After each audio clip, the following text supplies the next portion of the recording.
cosas que la gente no debería pedir. Hay deseos que uno cree inocentes, que parecen normales, pero que abren puertas que después ya no se pueden cerrar. Esta es la historia de una mujer que solo quería sentirse querida otra vez. Una mujer como cualquier otra. Una mujer que pagó un precio que nadie, absolutamente nadie, debería pagar jamás. Elena tenía 42 años y vivía en un pueblo pequeño del centro de México llamado San Cristóbal del Monte. Un lugar donde todos se conocen, donde los chismes viajan más rápido que el viento y donde las noches son largas y muy oscuras. Era una mujer sencilla, de cabello oscuro con algunas canas que ya no podía ignorar, de manos trabajadas y una sonrisa que antes iluminaba cualquier cuarto. Antes, porque hacía ya varios años que esa sonrisa se había ido apagando poco a poco, como una vela a la que nadie le pone atención. Su esposo, Marco, era un hombre que en algún momento la había mirado como si fuera lo más importante del mundo. Pero los años cambian a las personas. Marco ya no la miraba. Llegaba tarde a casa, comía en silencio, se dormía frente a la televisión y al día siguiente volvía a hacer exactamente lo mismo. Elena lo intentó todo. Se arregló diferente, cocinó sus platillos favoritos, intentó hablar con él, pero Marco parecía estar en otro lugar, en otro mundo, en otra vida. Y Elena se quedaba ahí, en esa casa que olía a humedad y a tiempo detenido, sintiéndose invisible. Una tarde de martes, mientras tendía la ropa en el patio, su vecina Rosario se acercó a la reja con esa expresión que tienen las personas cuando saben algo que tú no sabes. Rosario era una mujer chismosa pero bien intencionada, de esas que te dicen las cosas de frente aunque duelan. Le preguntó a Elena si seguía teniendo problemas con Marco. Elena bajó la vista y asintió sin decir nada. Entonces Rosario bajó la voz, miró hacia los lados como si alguien pudiera escucharlas, y le dijo que había una señora que vivía a las afueras del pueblo, pasando el camino de tierra que lleva al cerro, en una casa pequeña casi escondida entre los árboles. Le dijo que esa mujer sabía cosas, que había ayudado a varias personas del pueblo con problemas que el médico y el sacerdote no podían resolver. Elena no era supersticiosa, nunca había creído mucho en esas cosas, pero el dolor tiene una forma muy particular de hacerle a uno creer en lo que sea. 3 días después, un jueves por la tarde con el cielo nublado y un aire frío que no era normal para esa época del año, Elena tomó el camino de tierra y caminó hacia las afueras del pueblo. La casa era exactamente como Rosario la había descrito, pequeña, vieja, con las paredes de adobe descoloridas y una puerta de madera oscura que parecía haber visto demasiadas cosas. Antes de que Elena pudiera tocar, la puerta se abrió sola. La mujer que estaba adentro era muy anciana, tan anciana que resultaba difícil calcularle la edad. Tenía los ojos de un color gris muy claro, casi transparente, y las manos llenas de manchas y venas que se marcaban como ríos en un mapa viejo. No sonrió cuando vio a Elena, solo la miró un momento largo, como si ya supiera exactamente por qué había llegado hasta ahí, y la invitó a pasar con un gesto de la mano. Elena le contó todo: el distanciamiento de Marco, los años sintiéndose invisible, el deseo de recuperar algo de lo que tenían antes. La anciana la escuchó sin interrumpirla, sentada en una silla de madera frente a una mesa pequeña llena de cosas que Elena prefirió no mirar demasiado. Cuando Elena terminó de hablar, la mujer se levantó despacio. Fue hacia un cajón y sacó algo envuelto en una tela oscura. Lo puso sobre la mesa y retiró la tela con cuidado. Era un espejo de mano, pequeño, con un mango de madera grabada, el azogue un poco manchado por el tiempo pero que reflejaba con una claridad extraña, casi demasiada. Elena lo miró y sintió algo raro, una especie de peso en el pecho que no supo explicarse. La anciana habló.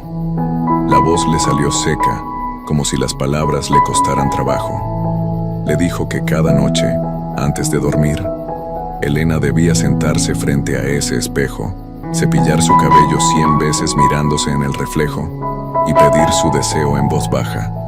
Le dijo que el espejo haría el resto, pero luego hizo una pausa que duró demasiado. Y cuando volvió a hablar, su voz cambió de tono. Se volvió más baja, más seria, con un peso distinto. Le dijo que nunca, bajo ninguna circunstancia, mirara lo que había detrás de ella en el reflejo. Elena quiso preguntar por qué, pero algo en los ojos grises de la anciana le dijo que no era una buena idea hacer esa pregunta. Pagó lo que la mujer le pidió, tomó el espejo envuelto en su tela y salió de la casa sin voltear. El camino de regreso al pueblo se sintió más largo, el aire más frío, y Elena, aunque no quería admitirlo, sentía que el pequeño paquete entre sus manos pesaba más de lo que debería. Esa noche, con Marco ya dormido en el sillón, Elena se encerró en el baño, sacó el espejo, se sentó en el borde de la tina y comenzó a cepillar su cabello. 1, 2, 3. Contó cada pasada en silencio. El reflejo la miraba de vuelta, y Elena notó que la luz del baño parecía diferente dentro del espejo, más cálida, más suave, como si viniera de otro lugar. A la pasada 100, cerró los ojos y pidió su deseo en un susurro. No pasó nada esa noche, pero a la mañana siguiente, cuando Elena se miró en el espejo del lavabo, se detuvo. Se acercó más.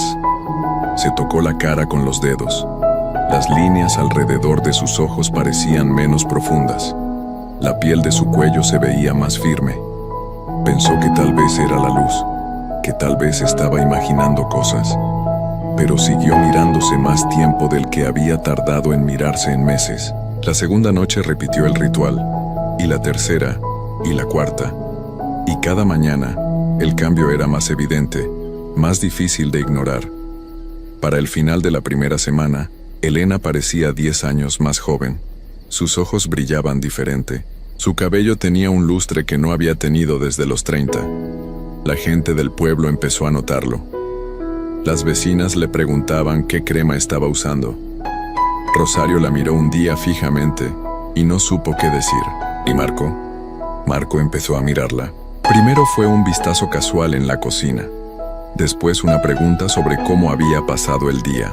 Después una mano que rozó su brazo sin querer y que se quedó ahí un segundo de más. Elena sentía que algo estaba regresando, que el hilo que los unía y que creía roto se estaba cosiendo solo. Noche a noche, pasada a pasada del cepillo frente al espejo, pero algo más también estaba cambiando. Al principio no lo notó porque estaba demasiado contenta con los resultados, pero hacia el final de la segunda semana, cuando tomaba el espejo cada noche antes del ritual, sentía que pesaba más. No mucho, solo un poco, suficiente para que los dedos lo notaran, y la temperatura de la habitación, cuando lo sacaba de su escondite en el cajón de la mesita de noche, bajaba de una forma que no tenía explicación. Elena lo atribuyó al clima. San Cristóbal del Monte podía ser muy frío en las noches. Se dijo que era eso y nada más. Pero una noche, mientras contaba las pasadas del cepillo y se miraba en ese reflejo de luz extraña y suave, escuchó algo. Fue tan leve que casi lo dejó pasar. Un sonido detrás de ella, como una respiración, como alguien que estuviera de pie en el cuarto, muy quieto, conteniéndose. Elena se congeló. El cepillo se detuvo a mitad de una pasada. Sus ojos en el reflejo se abrieron un poco más. Y en ese momento, la parte más antigua y más honesta de su cerebro, esa parte que existe antes que los pensamientos y las palabras, le gritó que no mirara, que contara hasta 10, que cerrara los ojos, que hiciera cualquier cosa menos girar la vista hacia el fondo del reflejo, y Elena obedeció. Esa noche, cerró los ojos, esperó, y cuando los abrió el cuarto estaba en silencio. Solo el sonido del viento afuera, solo el ruido lejano de un perro ladrando calle abajo. Terminó el ritual con las manos temblando, guardó el espejo y se metió a la cama sin contarle nada a Marco. Pero la inquietud no se fue, porque a partir de esa noche, el sonido volvió. No siempre igual. A veces era esa respiración contenida. A veces era un crujido en el piso, como si alguien acomodara su peso de un pie a otro. A veces era solo un cambio en el aire, una presión diferente en la habitación, como cuando hay alguien muy cerca de ti en un lugar oscuro y sabes que está ahí aunque no puedas verlo. Elena terminaba cada ritual más rápido, Guardaba el espejo casi corriendo y evitaba pensar en ello durante el día. Se repetía que era su imaginación, que el cansancio le jugaba bromas, que todo estaba bien porque Marco la tomó de la mano en la cena del martes y la miró de una forma en que no la había mirado en años. Entonces llegó la noche del viernes. Era tarde. Marco ya dormía. La casa estaba completamente en silencio. Elena sacó el espejo y lo sintió frío en las manos, mucho más frío que de costumbre, tan frío que casi quemaba. Lo ignoró. Se sentó. Empezó a contar. 1, 2, 3. La luz dentro del reflejo era más tenue esa noche, más oscura en los bordes, como si algo estuviera tapando la fuente de esa claridad extraña. Elena frunció el ceño, pero siguió. 20, 21, 22. Entonces lo escuchó. No fue una respiración esta vez. No fue un crujido suave. Fue un sonido que salió de algún lugar a sus espaldas y que la golpeó en el pecho como un puño. Un crujido largo, lento, profundo. Como huesos que se doblan. Como algo que lleva mucho tiempo quieto y de pronto decide moverse. Elena se paralizó por completo. El cepillo quedó suspendido a mitad del aire. Sus ojos en el reflejo estaban abiertos de par en par. Podía escuchar su propia respiración, entrecortada, rápida, demasiado ruidosa para el silencio que la rodeaba. Y entonces, sin quererlo, sin decidirlo, como si sus ojos actuaran solos, su mirada se deslizó. Solo un instante, menos de un segundo, un milisegundo de nada, pero fue suficiente. En el fondo del reflejo, detrás de ella, había algo. No una persona, no exactamente. Era una figura muy alta, demasiado alta para caber bien en la habitación, con los brazos largos y delgados de una forma que no era natural, y esos brazos estaban extendidos hacia adelante, y sus manos, si es que se les podía llamar así, estaban puestas sobre los hombros de Elena. Elena abrió la boca. El espejo se cayó de sus manos y golpeó el suelo, y el sonido de ese golpe fue lo último que Elena produjo en este mundo. A la mañana siguiente, Marco despertó en el sillón con el cuello tieso y fue a buscar a Elena para desayunar. La llamó desde la cocina, luego desde el pasillo. Luego abrió la puerta de la habitación. La cama estaba sin deshacer.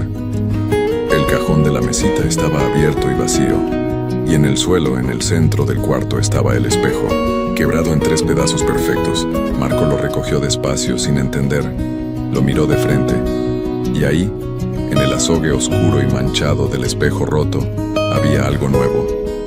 Una veta gris que recorría los 3 pedazos de un extremo al otro.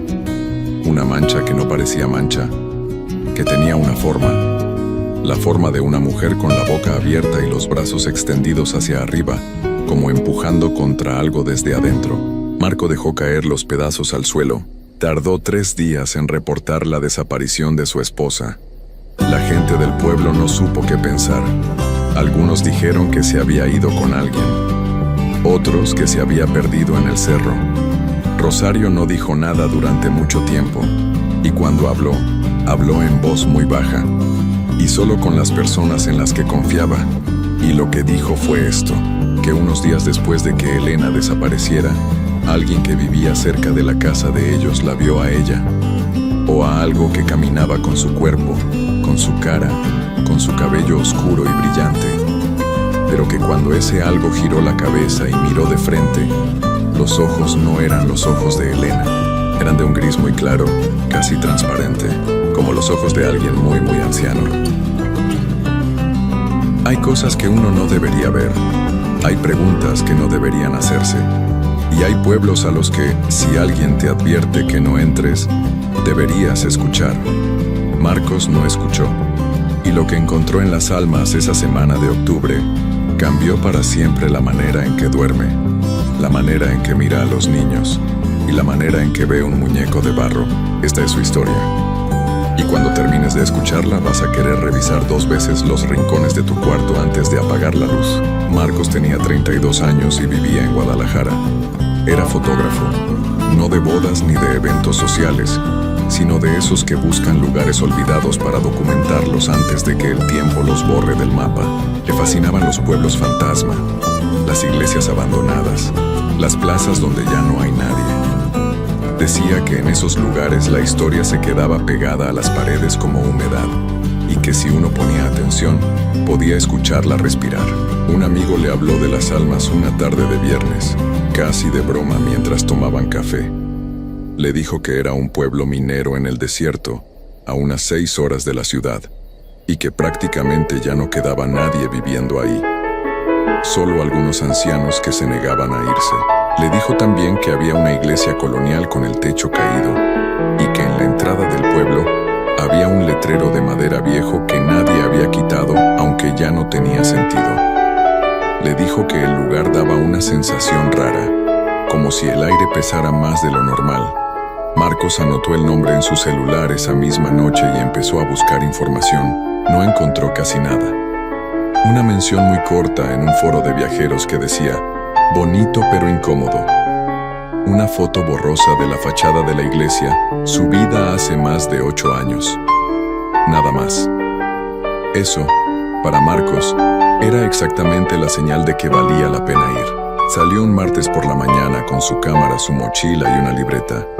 El trayecto fue largo y el paisaje fue cambiando poco a poco hasta que dejó de haber árboles y solo quedó tierra seca, arbustos bajos y un cielo que parecía demasiado grande.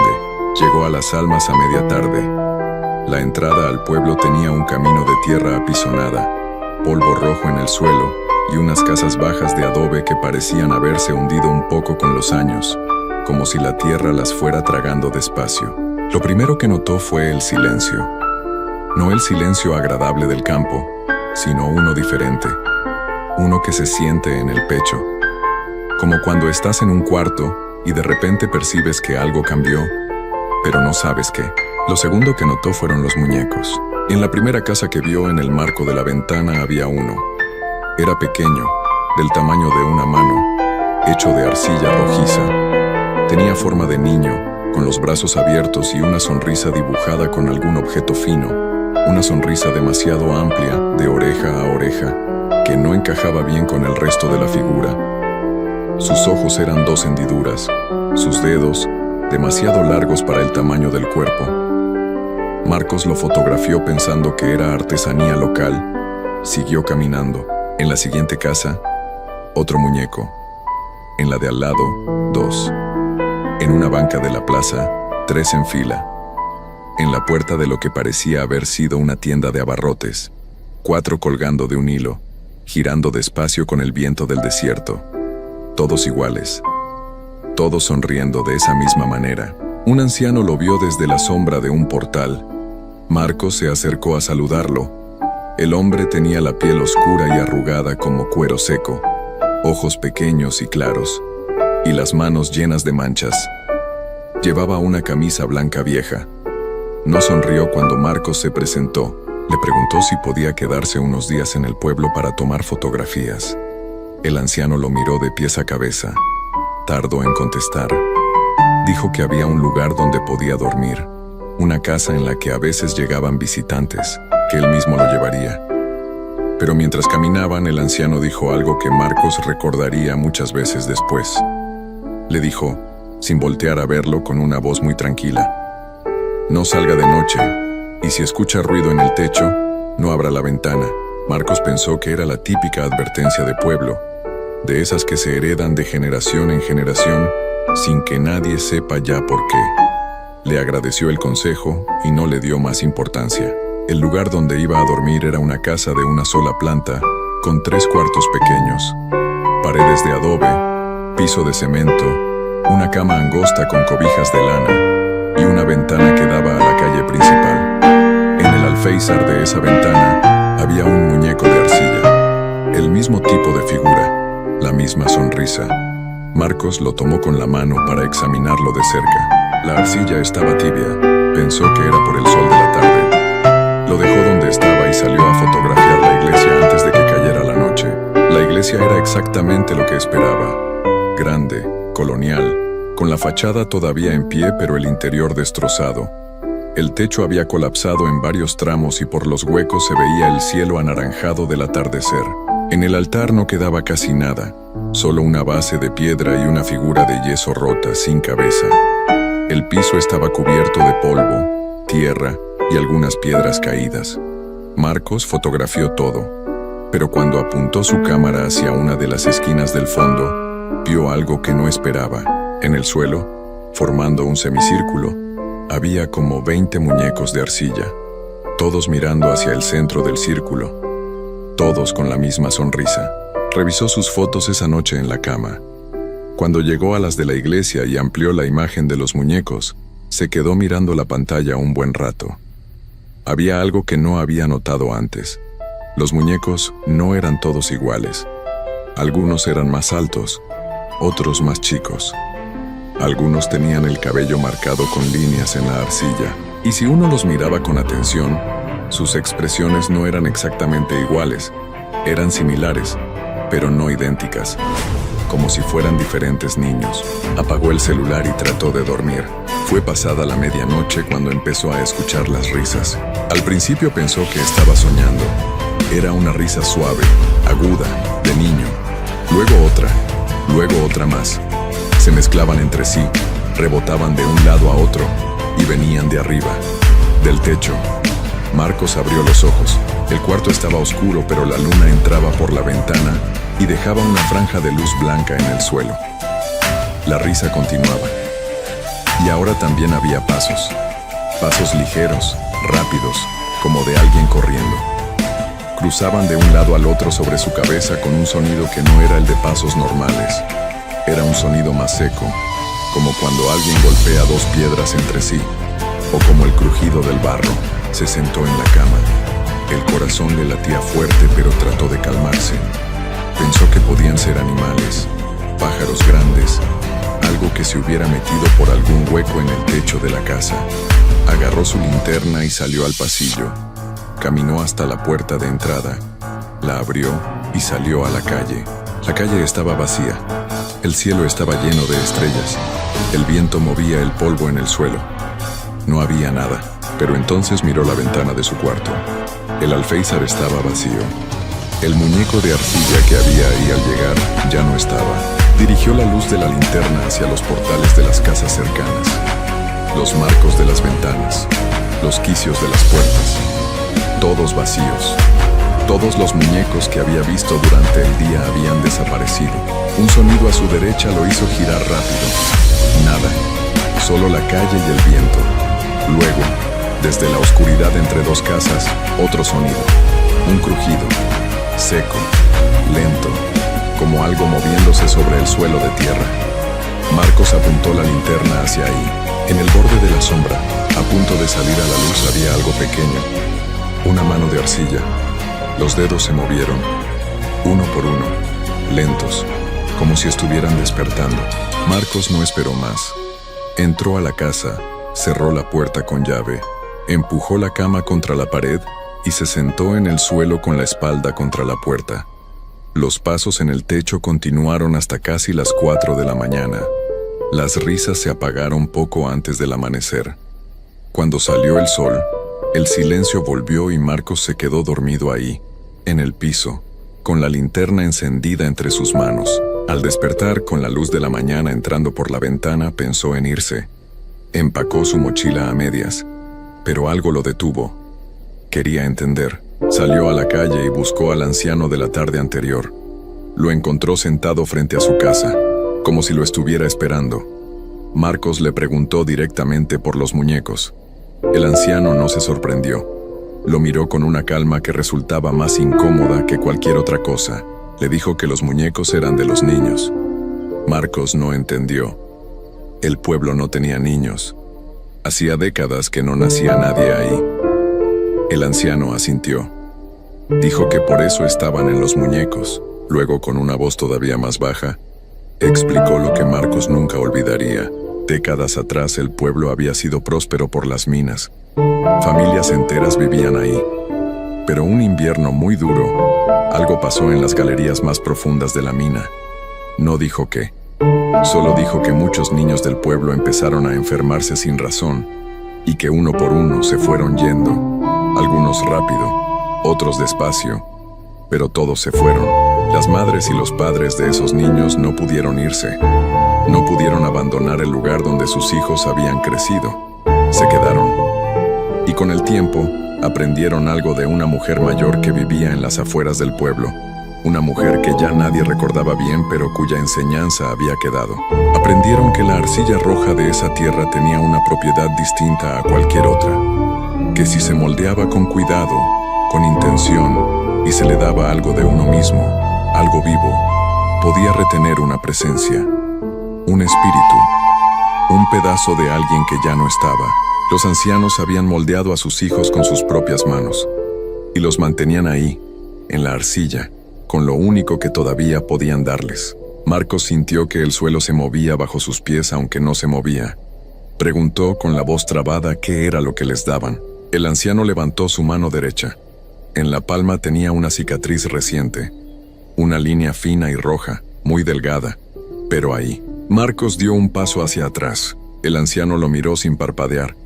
Dijo que los niños estaban bien en la arcilla, que reconocían a sus padres, que jugaban por las noches en los techos, como siempre lo habían hecho, que eran felices ahí. Pero luego dijo algo más.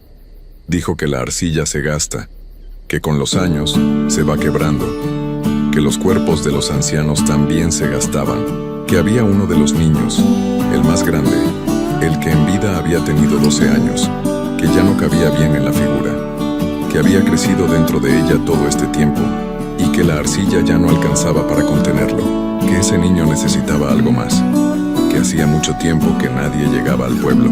Marcos notó entonces que el anciano no estaba solo. Detrás de él, en el portal de la casa, había 2 ancianas paradas, inmóviles, mirándolo, y en las manos de cada una, un muñeco de arcilla, apretado contra el pecho, que lo miraban a él. Marcos recogió su mochila del suelo. Se despidió con un movimiento de cabeza. Caminó despacio hasta su coche. No corrió porque algo le decía que correr era lo peor que podía hacer. Abrió la puerta, metió la llave, arrancó. Recorrió el camino de tierra sin voltear al espejo retrovisor en ningún momento. Manejó 3 horas seguidas sin parar. Cuando por fin se detuvo en una gasolinera al borde de la carretera, temblando, se bajó del coche y fue directo al baño. Se mojó la cara, respiró, se miró al espejo y entonces lo vio. En el bolsillo delantero de su mochila que había dejado abierta en el asiento del copiloto, asomaba algo pequeño, rojizo, con los dedos demasiado largos. Lo sacó despacio.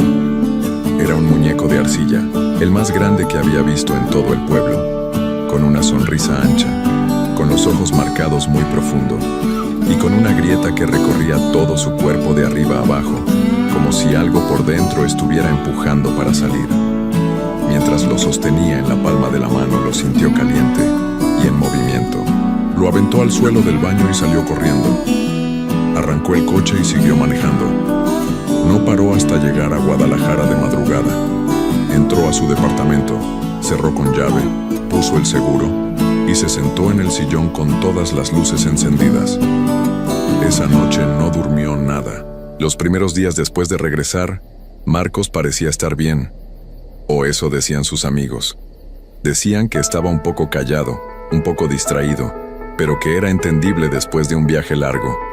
Le preguntaban cómo le había ido, y él respondía con monosílabos: qué bien, qué normal, que nada especial.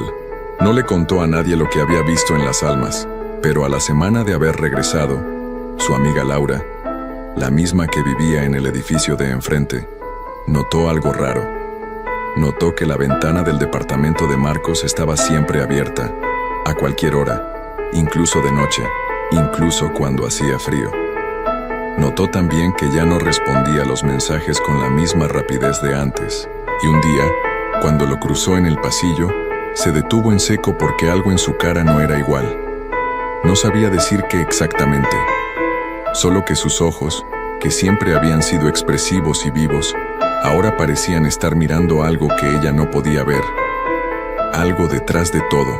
Le preguntó si estaba bien. Marcos sonrió, una sonrisa amplia. demasiado amplia para lo que era la situación. De oreja a oreja, Laura sintió algo muy raro en el estómago, pero no supo ponerle nombre en ese momento.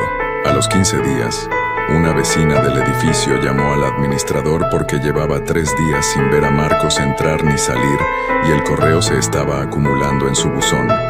El administrador abrió la puerta con la llave de emergencia. El departamento estaba vacío. La cama sin deshacer, la cámara sobre la mesa, la mochila en el suelo. Todo en orden, como si Marcos hubiera salido un momento y fuera a regresar en cualquier instante. Excepto por una cosa. En el alféizar de la ventana abierta, acomodado con cuidado, mirando hacia afuera, había un muñeco de arcilla roja, pequeño, con los brazos abiertos, con los dedos demasiado largos y con una sonrisa grabada en el barro, ancha, de oreja a oreja, que a quien lo miraba de frente le producía una incomodidad que no podía explicar con palabras. El administrador lo tomó pensando en tirarlo, pero en el momento en que lo sostuvo entre las manos lo soltó de golpe. Estaba tibio, y desde algún lugar que no era exactamente el cuarto, sino algo más adentro, algo más hondo, escuchó por un segundo, muy breve, casi imperceptible, una risa de niño. Marcos nunca apareció. No hubo rastro, no hubo explicación. No hubo nada que los que lo conocían pudieran usar para entender qué había pasado con él. Su familia buscó durante meses. Sus amigos preguntaron en todos lados. Nadie supo nada, solo Laura. Cada vez que recordaba esa última sonrisa en el pasillo, sentía que algo no cerraba, que esa no había sido la sonrisa de Marcos, que Marcos, el de verdad, ya no estaba ahí cuando se cruzaron esa tarde, y había noches en que Laura, desde su ventana, miraba el alféizar vacío del departamento de enfrente y sentía que algo la observaba desde esa oscuridad. Algo pequeño, a la altura del marco, algo que no se movía pero que respiraba. Nunca volvió a dejar su ventana abierta de noche, y nunca más tocó una figura de arcilla.